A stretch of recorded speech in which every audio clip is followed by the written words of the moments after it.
শিক্ষার্থীবৃন্দ, আশা করি তোমরা সকলেই ভালো আছো। পড়ার মতো আজকের এই অনলাইন ক্লাসে তোমাদেরকে সুস্বাগত জানাচ্ছি। আমি Mohammad Belal Ahmed, junior instructor electrical. আজকের আলোচ্য বিষয় transmission and distribution of electrical power act, বিষয় কোড 66763, অধ্যায় 11 লাইন পরিবাহী রেজিস্ট্যান্স, এই সম্পর্কে আজকে আলোচনা করা হবে। আমরা রেজিস্ট্যান্স বলতে কি বুঝি? রেজিস্ট্যান্স মানে কি? রেজিস্ট্যান্স মানে হচ্ছে বাধা, অর্থাৎ পরিবাহী কারেন্ট পরিবহনে যে বাধা প্রদান করে তাকে রেজিস্ট্যান্স বলা হয়, বা প্রতিবন্ধক বা বাধা। আমরা ওহমের সূত্র থেকে জানি যে R = V/R। এটি সাধারণত ত্রিভুজের এই সূত্রের মাধ্যমে অনেক সময় কনফিউশন হয়ে যাও তোমরা, আসলে উপরে কোনটা যাবে, নিচেই কোনটি আসবে। তো এখানে যদি আমি আরটাকে বের করতে চাই, তাহলে R = কি পাবো? V/R। অর্থাৎ ওহমের সূত্র থেকে যেটি জানছি যে R এর মান বের করার জন্য V/I, অর্থাৎ নির্দিষ্ট তাপমাত্রায় যদি কোনো পরিবাহীর দুই প্রান্তের যে ভোল্টেজ এটি কারেন্টের সমানুপাতিক হয়, অর্থাৎ V = I। অর্থাৎ এখানে যদি বলি কারেন্টের মান যদি কমে তাহলে কি হচ্ছে, এখানকার ভোল্টেজ সে কিন্তু এই অনুযায়ী বাড়বে, কিন্তু আসলে রেজিস্ট্যান্সের মানও কি বাড়ে। অর্থাৎ যদি পরিবাহীতে কি কি বিষয়ের উপর নির্ভর করে এটি আগে দেখতে হবে, যে পরিবাহীতে রেজিস্ট্যান্সটা কি কি বিষয়ের উপর নির্ভরশীল। প্রথমে যেটি আছে সেটি হচ্ছে পরিবাহী দৈর্ঘ্যের উপর নির্ভর করে। কিসের উপর নির্ভর করে? পরিবাহীর দৈর্ঘ্য। দ্বিতীয় নম্বর যেটি, সেটি হচ্ছে পরিবাহী প্রস্থচ্ছেদের ক্ষেত্রফল।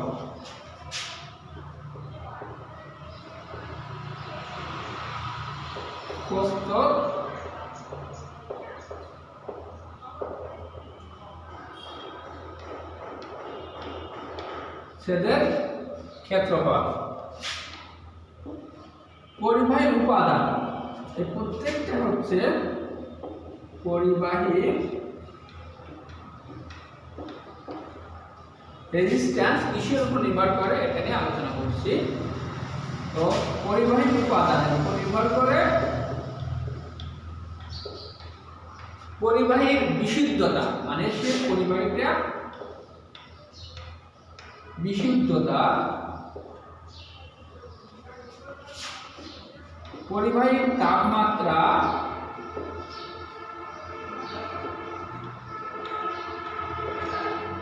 তারপর যেটি থাকবে সেটি হচ্ছে চুম্বক আলোক। আলোর যে প্রভাব, আলোকের যে প্রভাব, আলোর যে প্রভাব, চুম্বকের একটি প্রভাব আছে, এবং চাপের প্রভাব। আমি কিন্তু বিষয়টি সংক্ষেপে লিখছি, কিন্তু তোমরা কিন্তু পুরোটাই লিখতে হবে, যে পরিবাহী দৈর্ঘ্যের উপর, পরিবাহীর প্রস্থচ্ছেদের ক্ষেত্রফলের উপর, পরিবাহীর উপাদান, পরিবাহীর বিশুদ্ধতা, পরিবাহীর তাপমাত্রা, পরিবাহীর আলোকের উপর প্রভাব, পরিবাহীর চুম্বকের উপর প্রভাব এবং পরিবাহীর চাপের উপর প্রভাব, এভাবে লিখতে হবে। এখন যে বিষয়টি আলোচনা করা হবে সেটি হচ্ছে ট্রান্সমিশন লাইনের লাইন কনস্ট্যান্ট, ট্রান্সমিশন লাইনের line constant.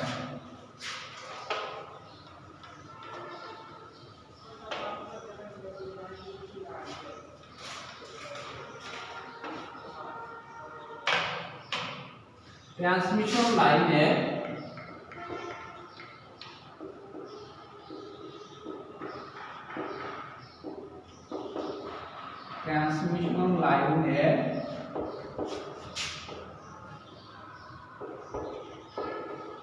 Line constant. Transmission লাইনের লাইন কনস্ট্যান্ট বলতে কি বুঝি? ট্রান্সমিশন লাইনের লাইন কনস্ট্যান্ট বলতে বোঝানো হয় যে সর্বত্র সমস্ত যে দৈর্ঘ্য বরাবর সর্বত্র কতগুলো ধ্রুব সমানভাবে বা সমভাবে বিস্তৃত থাকে। সেগুলো কি কি? এক নম্বর যেটি আছে সেটি হচ্ছে রেজিস্ট্যান্স,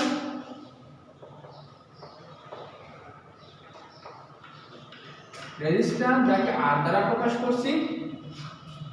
প্রথম অধ্যায় 11তে রেজিস্ট্যান্স সম্পর্কে আলোচনা করা হবে, অধ্যায় 12তে হচ্ছে ইন্ডাকট্যান্স, তারপর অধ্যায় 13তে হচ্ছে ক্যাপাসিট্যান্স। তো আজকে শুধুমাত্র রেজিস্ট্যান্স সম্পর্কে আলোচনা করা হবে। রেজিস্ট্যান্স আর 2 নম্বর হচ্ছে ইন্ডাকট্যান্স।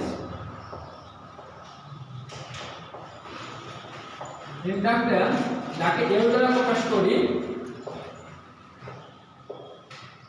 আর 3 নম্বরে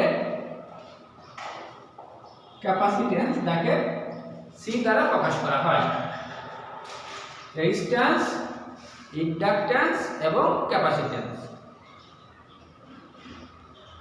এখন এইটাকে যদি আমরা চিত্রের মাধ্যমে দেখাই রেজিস্ট্যান্স এবং ইন্ডাকট্যান্স একসাথে, তাহলে মোট কারেন্ট হচ্ছে I, এই হচ্ছে resistance R1, inductance L1 RL, তারপর হচ্ছে আবার রেজিস্ট্যান্স R2, ইন্ডাকট্যান্স L2, এইভাবে। আর এখানে যে ইম্পিডেন্স তাকে ZL দ্বারা প্রকাশ করলাম, আর এখানে যে সোর্স VS এটা, আর এখানে যে আমরা ভোল্টেজটা পাবো RI দিয়ে, সেটা হচ্ছে যে রিসিভিং ভোল্টেজ VR। এটাকে যদি R কে একটা সমষ্টি বা সামেশন দ্বারা প্রকাশ করা হয়, যে সামেশন অফ R, এবং L কেও যদি সামেশন অফ L দ্বারা প্রকাশ করা হয়, তাহলে কি হচ্ছে খেয়াল করো, মানে পুরোটা সামেশন R, তাই না? কতগুলো রেজিস্ট্যান্স আছে R1 R2 R3, এখানে কারেন্ট, এখানে সামেশন L, এখানে লোড, মানে যে ইম্পিডেন্সটা আছে, তাহলে এখানে ভোল্টেজ VS, তাহলে এর আর তে যে ভোল্টেজটা পাবো সেটা হচ্ছে VR। এখন একইভাবে যদি ক্যাপাসিট্যান্সটা দেখাতে চাই, ক্যাপাসিট্যান্স সাধারণত এইভাবে C1, এটি হচ্ছে C2, C3, এটা হচ্ছে ক্যাপাসিট্যান্সের জন্য ব্যবহার করা হচ্ছে। তাহলে ট্রান্সমিশন লাইন যে কনস্ট্যান্ট, এটি বুঝতে পারলাম। এখন রেজিস্ট্যান্সের যে 3টি সূত্র আছে, এটা আগেই তোমরা বেসিক ইলেকট্রিসিটিতে শিখছো, ওহমের সূত্র শিখছো। আবার এই যে এখন যেটি শেখানো হবে যে পরিবাহীর যে সূত্রগুলো, সেই সূত্রগুলো কিন্তু তোমরা প্রথম সেমিস্টার অর্থাৎ বেসিক ইলেকট্রিসিটিতে দেখে আসছো। তো এখন আবার যে সূত্রগুলো আছে সূত্র নিয়ে আলোচনা করা হবে। রেজিস্ট্যান্সের যে সূত্রগুলো,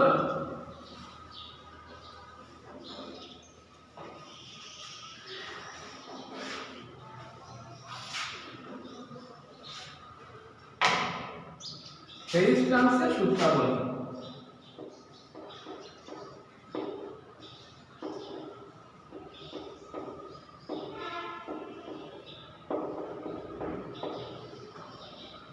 রেজিস্ট্যান্সের সূত্রাবলী পুরোটা লিখবো না, বলবো, কিন্তু তোমরা বুঝে নিও, কারণ সূত্রটি লিখতে গেলে বেশ বড় হয়ে যাবে। তাহলে রেজিস্ট্যান্সের যে সূত্রগুলি আছে, প্রথম যে সূত্রটা, প্রথম সূত্র হচ্ছে দৈর্ঘ্যের সূত্র।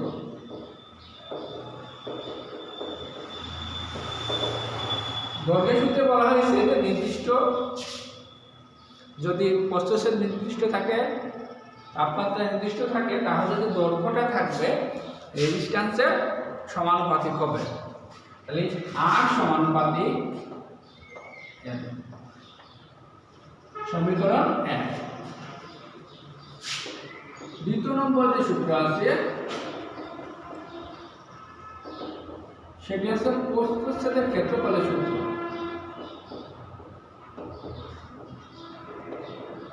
প্রস্থচ্ছেদের ক্ষেত্রফলের যে সূত্রটি আছে সেটি হচ্ছে R সমানুপাতিক 1/a ব্যস্তানুপাতিক সম্পর্ক প্রস্থচ্ছেদের ক্ষেত্রফলের ব্যস্তানুপাতিক। তৃতীয় নম্বর সূত্রটি আসলে এই যে আপেক্ষিক রোধ এর উপর নির্ভর করে। তো সমীকরণ 1 এবং 2 নম্বর যদি থেকে পাই, সমীকরণ 1 নাম্বার ও 2 নম্বর হতে পাই, তাহলে R সমানুপাতিক L × 1/a। এখান থেকে কিন্তু তৃতীয় নম্বর সূত্রটা আসে। তৃতীয় নম্বর যে সূত্রটি, R রো এটা ধ্রুবক, L/a। এখান থেকে অতএব যদি আমরা রো এর মান বের করতে চাই, তাহলে AR/L। তোমরা যদি এইখানে অনেক সময় এটা ভুল হয়ে যায়, আপেক্ষিক রোধের সূত্রটা কি হবে, তো সাধারণত এইখানে যদি তোমরা এইভাবে মনে রাখো তোমাদের মতো করে, আমি যেমন এইভাবে মনে রাখার চেষ্টা করি, আব্দুর রহিম বাই, অর্থাৎ এই যে প্রস্থচ্ছেদের ক্ষেত্রফল সেটা হচ্ছে A আব্দুর, আর এখানে যে রহিমের R হচ্ছে L, অর্থাৎ AR/L। রো এর মান যেটি পাবো সেটি হচ্ছে প্রস্থচ্ছেদের ক্ষেত্রফল গুণ রেজিস্ট্যান্স বাই L। L হচ্ছে দৈর্ঘ্য বোঝাচ্ছে। তাহলে এখানে কি কি বলা হচ্ছে, কি কি মান পেলাম? প্রথমে রো, এই রোকে আবার তিন ভাবে, প্রথম হচ্ছে আপেক্ষিক রোধ বলা যায় একে, আপেক্ষিক রোধ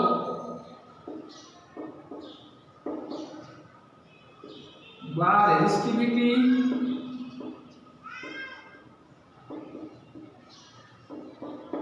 বা স্পেসিফিক রেজিস্ট্যান্স,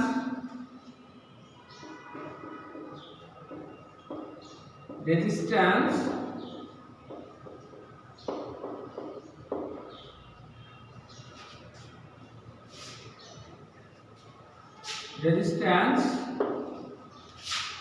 তারপর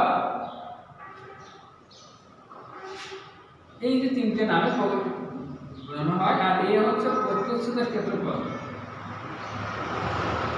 প্রস্থচ্ছেদের ক্ষেত্রফল। L হচ্ছে দৈর্ঘ্য,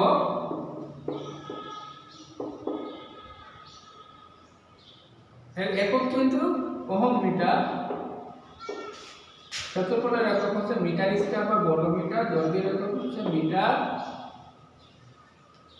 আর যে R নম্বর R সেটা হচ্ছে রেজিস্ট্যান্স বা রোধ, এর একক হচ্ছে ওহম।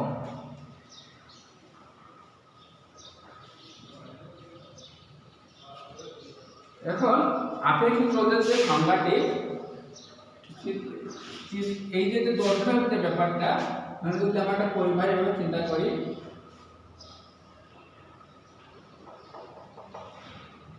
এক মিটার, তাহলে এই দৈর্ঘ্য যত বাড়বে সমানুপাতিক সম্পর্কটা, মানে এই দৈর্ঘ্যটা যদি আমি 2 মিটার করে দিই, 2 মিটার হয়ে গেলে তাহলে এই রেজিস্ট্যান্সের মান কি হবে, বাড়বে। একইভাবে চিন্তা করো এই যে প্রশ্নতে যে ক্ষেত্রফলটা আছে অর্থাৎ এটা ত্রিকোণ আছে, এখন যদি এটাকে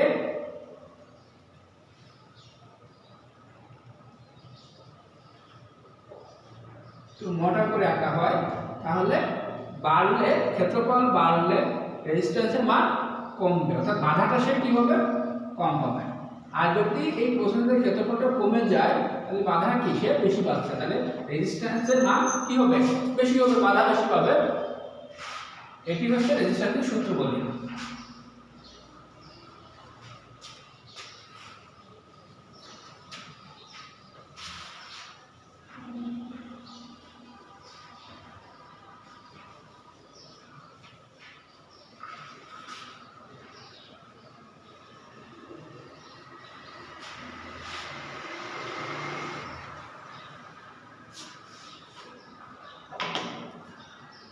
এখন রেজিস্ট্যান্সের যে সূত্রগুলো আছে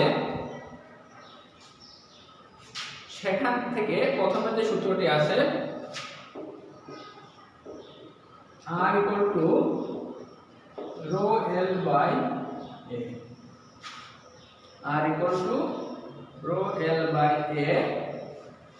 দ্বিতীয় নম্বর যে সূত্রটি আছে সেটি হচ্ছে R2 equal to R1 1 plus alpha theta 2 minus theta 1। তৃতীয় নম্বর যেটি আছে সেটি হচ্ছে লাইন লস, এটি হচ্ছে রেজিস্ট্যান্সের সূত্র বলে।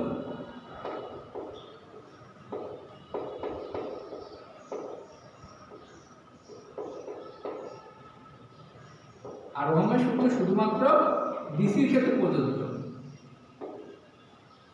Line loss equal to 2 I square R, for হচ্ছে ওয়ান ফেজ লাইন।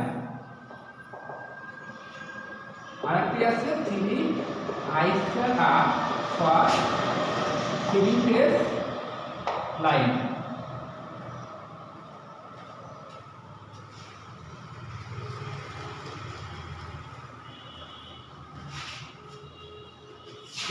লাইন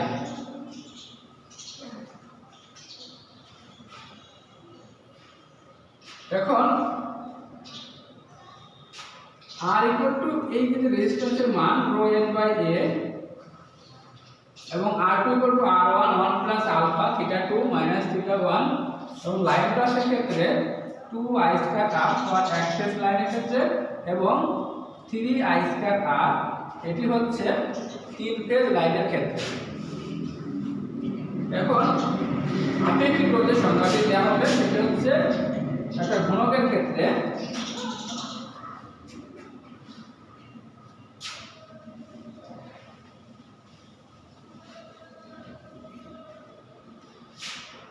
ঘনক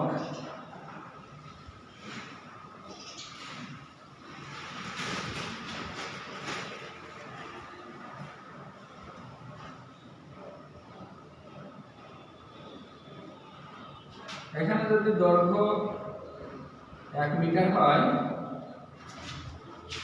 প্রস্থ 1 মিটার এবং উচ্চতা 1 মিটার, তাহলে এই ঘনকের বিপরীত তলের মধ্যবর্তী যে রেজিস্ট্যান্সটা তাকে বলা হবে আপেক্ষিক রোধ। এবং এই আপেক্ষিক রোধকে কিন্তু রো দ্বারা প্রকাশ করা হয়। এখানে 1 মিটার বলে না, আমরা এখানে 1 মিটার বলতে পারি বা 1 সেন্টিমিটার বলতে পারি বা 1 ইঞ্চি, এই তিনটা জিনিস দ্বারা প্রকাশ করতে হবে। তাহলে এখানে রো ইকুয়াল টু আমরা পাবো কি AR বাই L। তো এখানে আমি সংক্ষেপে বা আমি বোঝার সুবিধার্থে এইটা মনে করি যে আব্দুর রহিম বাই লতিফ, অর্থাৎ এইখানে এ হচ্ছে প্রস্তুতের ক্ষেত্রফল এ, এখানে আর রেজিস্ট্যান্স এবং এ হচ্ছে কি লেন্থ। এইভাবে কিন্তু মনে রাখা সম্ভব। আশা করি এই যে লাইন পরিবাহী রেজিস্ট্যান্স নিয়ে যে আলোচনাটা করা হয়েছে তোমরা সকলেই ভালোভাবে বুঝতে পারছো। এর পরবর্তী যে অধ্যায়টি আছে সেটি হচ্ছে ইন্ডাকটেন্স, মানে রেজিস্ট্যান্স, ইন্ডাকটেন্স, ক্যাপাসিট্যান্স, এই তিনটে বিষয় নিয়ে আলোচনা করা হবে। তো আজকে আলোচনা করা হলো লাইনের পরিবাহী যে রেজিস্ট্যান্স এই সম্পর্কে। আশা করি তোমরা সকলেই ভালোভাবে বুঝতে পারছো। তোমাদের সুস্বাস্থ্য এবং উজ্জ্বল ভবিষ্যৎ কামনা করে এখানে শেষ করছি। সকলে ভালো থেকো, ধন্যবাদ, আল্লাহ হাফেজ।